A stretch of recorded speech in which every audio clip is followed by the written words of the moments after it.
Good morning. Thanks very much for joining us. This is going to be a busy and interesting election year, not just in regard to the races for statewide office, but also there are some interesting ballot questions waiting for your verdict in November.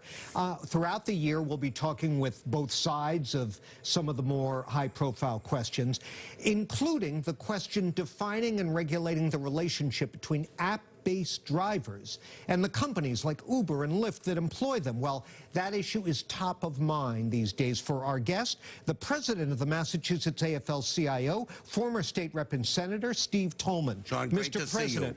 Thank you. Good to see you. Good to have you here. So just last week, legislators in Washington state approved a bill establishing a minimum wage and other benefits for those app-based drivers, while preserving their classification as gig workers, not regular company employees. A Democrat sponsored it, the Teamsters and the State Labor Council supported it, and a Democratic governor out there is expected to sign it, but you hate it. What's your problem with it, and why should it matter to our viewers who don't do this kind of work? Well, John, I don't hate anything. I'm disappointed in it, clearly. And bringing it back to Massachusetts, because the app-based companies that big tech right here in Massachusetts have a ballot initiative which they're pushing. Right. And it's actually dangerous because it actually, John, would lower the income of the drivers. It would also jeopardize job security in many ways. In fact, we have a study from UCLA that said that based on the way they do time, it's only engaged time. It's not a minimum wage. It's not a minimum wage. So you only get paid on engaged time. A lot of the drivers would make under $5 an hour right out of UCLA.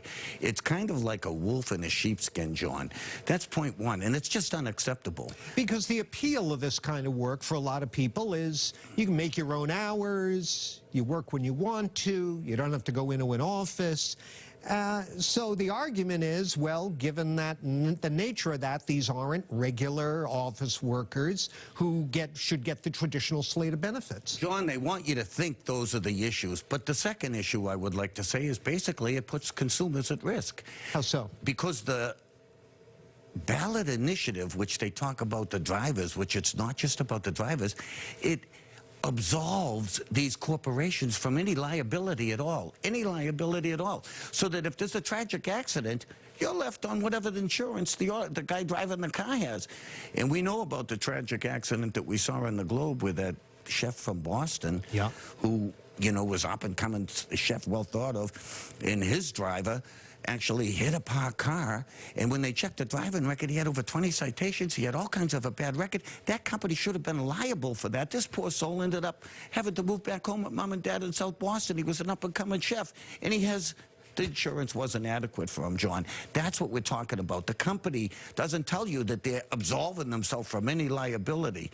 And on top of that, John, this ballot initiative is basically lying to the people, because it says you can only have flexibility, but you can't have the laws and benefits or wages. It's making them have a false choice. You can have flexibility, and you can also obey the law, and that's what frustrates us.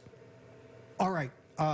There's a lot more to this, I know, because you and I have talked extensively about it. I want to assure our viewers you're going to be hearing from the industry representatives, their point of view on this, and then let's do a debate in the studio later on in the election year, if you're up for that, Steve. Listen, I'll start next week, John. Okay. I think it's extremely important that we expose the sheep in the wolf skin. Okay. This is not what it looks like. Okay, I would